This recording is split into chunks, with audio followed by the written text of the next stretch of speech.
Alright guys, another week and we are back for another episode of the Championship Transfer Rumour Roundup. Plenty to discuss in today's video. We've had some done deals go through, more managerial speculation to touch on, and of course an abundance of transfer rumours as well. As always, do get your thoughts in the comments down below and any other links that you've seen over the past few days. But without any further ado, let's jump in. In terms of a done deal, we saw Norwich completing a deal for Bournemouth's Jack Stacey. This one potentially hinting that Max Aarons will be off in this transfer window, as Stacey does seem to be a natural replacement for him on that right hand side. But sensible bit of business so far by Norwich, who have gone about their business fairly swiftly so far. Obviously we've already seen them getting that deal done for Ashley Barnes as well. Stacey, someone who's not featured that much in this season, just gone by for Bournemouth in the Premier League, just 3 starts in the league, 7 appearances off the bench, but he's 27 years old at a good age and he's a really solid Championship defender. I quite like that deal. And we saw Cardiff City announcing Errol Bulut as their new manager for the upcoming season. This one really coming out of left field. We had plenty of names which were mentioned throughout the managerial searching process. Solbamba heavily linked at one point, even mentioned a potential return for Steve Morrison as well. But they've gone down this route and it's got a lot of people talking. Can't say I know all too much about him, at least before doing a little bit of background research on him. But he's spent his entire managerial career in Turkey so far, so this will be his first job outside of Turkey, which obviously comes with its risks.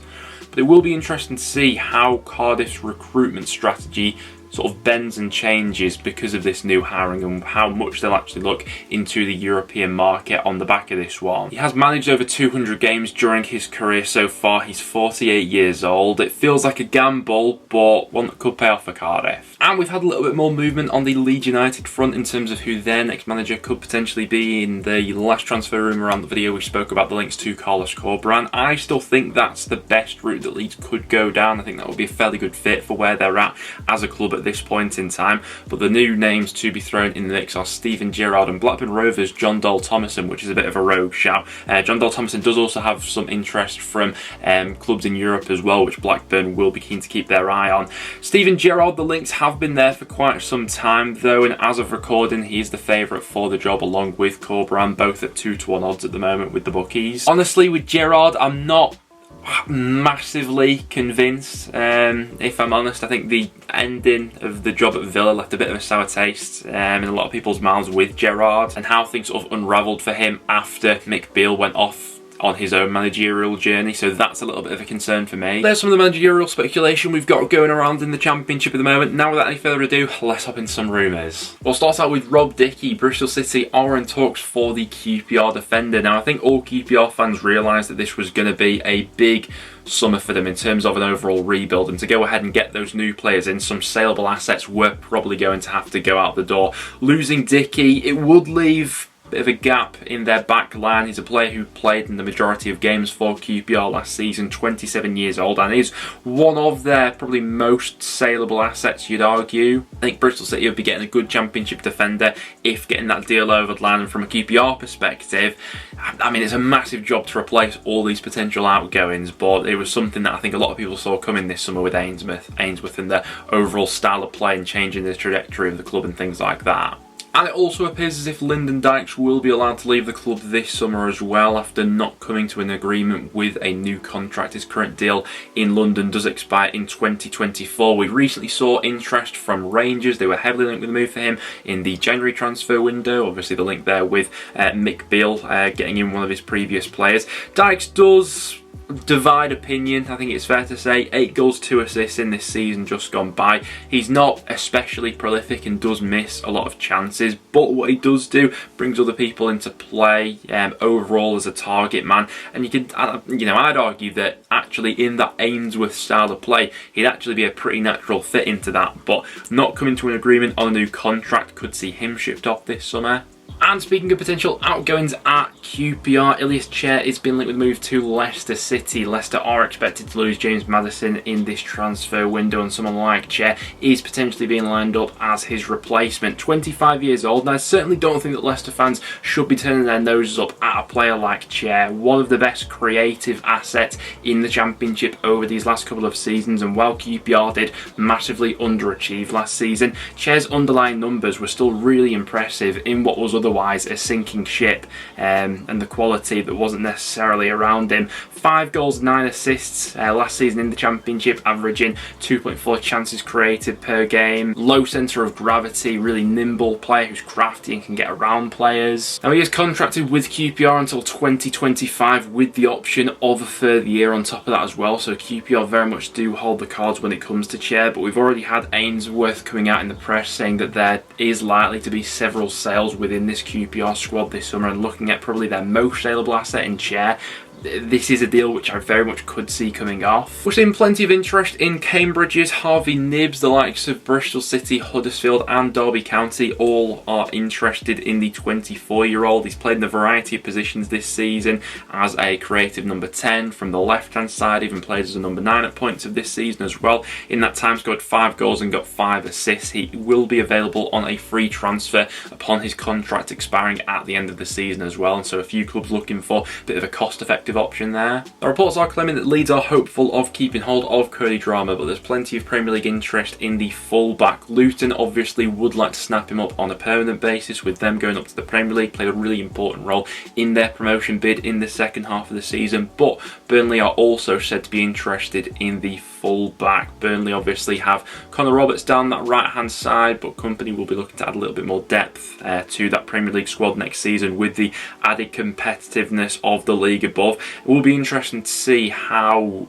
Leeds fare with keeping hold of those players who were out on loan last season, who impressed in the Championship. Speaking of the out on loan youngsters, there was a relegation buyout clause which has been revealed in Charlie Cresswell's contract at Leeds as well. Obviously had a terrific loan spell with Millwall just gone by in the Championship. Really solid defender and a player who definitely should be in and around that Leeds team next season in the Championship. But with that buyout clause in place in his contract, it may prick up a bit of interest from some clubs interested. It doesn't seem as if Mark Rocco will be sticking around for the Championship in this next season with Leeds, as the 26-year-old has been linked with a move back to La Liga, with a move to Real Betis seeming the most likely as things stand. And it's not just the first team regulars who are attracting interest from Leeds, as Summerville also has his admirers in the Premier League, with both Crystal Palace and Bournemouth said to be interested in the Leeds United wide man.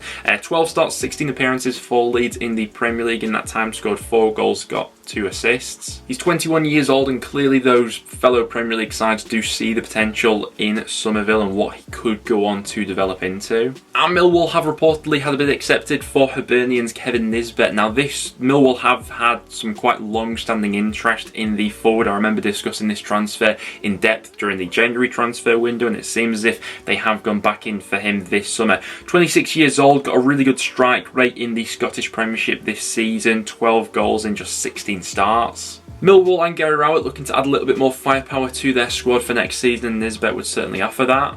And reports in Portugal are suggesting that Sunderland are moving in for Benfica youngster Luis Semedo. Now, Sunderland have done some great work when it comes to investing in youngsters. On the previous transfer rumour roundup video, we spoke about the interest in Joe Bellingham and how they're looking to get that deal over the line, and the deal for Semedo would be another option going down that youth pattern. 19 years old, reportedly so. The forward has doubts about breaking into the Benfica first team straight away and does have a tempting offer coming in from Sunderland. No doubt that Sunderland are in need of a couple of front men, I think it's fair to say, and someone like Semedo would be an exciting option for now and what he could potentially develop into. We did touch on Amad Diallo last time and the chances that Sunderland had of potentially getting him back on a loan deal. Well, those chances have since taken a hit, as Premier League clubs such as West Ham, Everton and Burnley are all said to be interested in taking Diallo on a season-long loan from Manchester United. I think Sunderland fans knew that getting him back was always going to be a little bit of a long stretch, and with those Premier League sides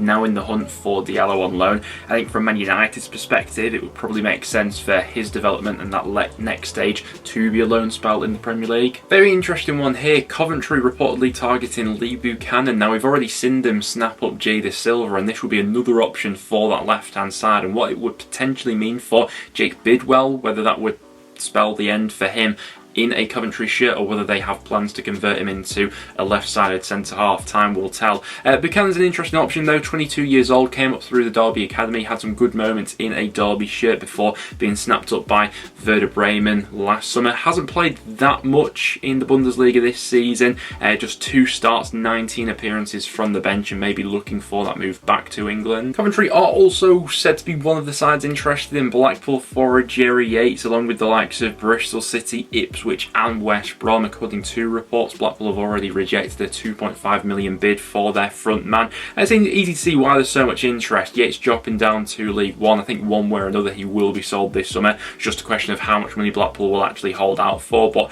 hitting double figures in a relatively poor Blackpool side was impressive enough for Yates, and his numbers, relatively speaking, since coming up to the Championship with Blackpool have been impressive on the whole. Coventry also expected to lose Gyökeres, so they will be in the striker market one way or another this summer. And it looks as if Norwich are closing in on a deal for Shane Duffy. The defender will be available on a free transfer, and this will be another example of Norwich acting fairly swiftly to get their business done this summer. Hasn't played that much football in this season just gone by for Fulham. All 5 of his Premier League appearances did come from the bench.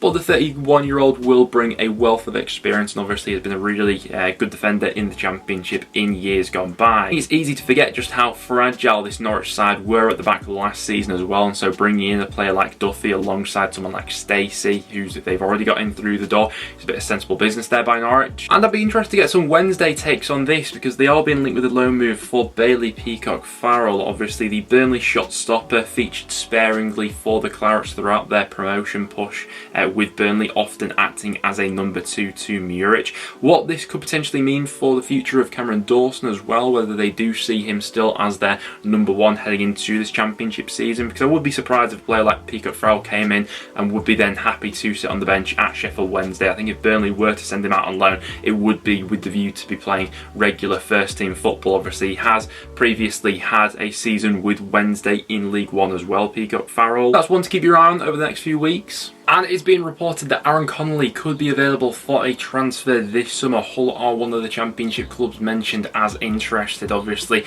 had him on loan during the second half of the season. Did start out fairly promisingly until he got that injury, and obviously with a player like Connolly, it's all about whether or not you can go ahead and keep him fit for that sustained period of time.